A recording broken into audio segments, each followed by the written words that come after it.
It's my first time in the back of a police cruiser. Luckily, this was my idea.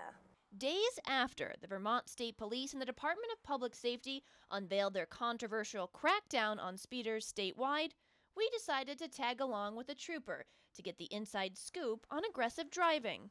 I'm guessing they're doing about 70, and they're doing 74. And it didn't take long to catch our first speeder. 27 Massing, Vermont Police. Last name I'll spell. Trooper Paul Badger is trained to estimate a vehicle's speed visually, then verify that guess with a laser or radar gun. So how fast is too fast? The 60-day speed crackdown calls for zero tolerance over the posted speed limit. But Badger says he and his colleagues on the road have a more reasonable approach. If you're doing, 3 or 5 over, you may just be distracted for a second, not paying attention. But he says if you're like this guy, going 16 miles per hour over the limit, that's intentional and dangerous. He saw me pull out of the U-turn. He knows he was speeding. Clocked him at 81 miles an hour.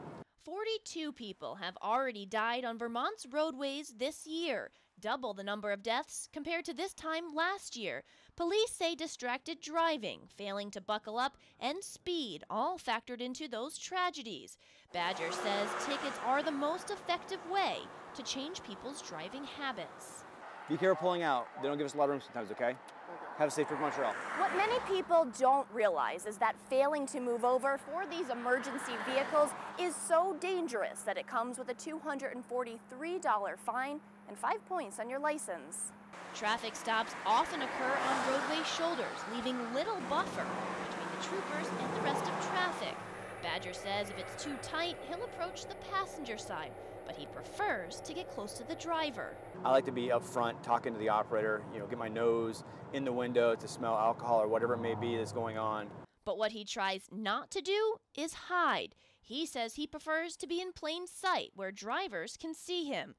Before the ride-along was over, I got one last lesson in laser technology.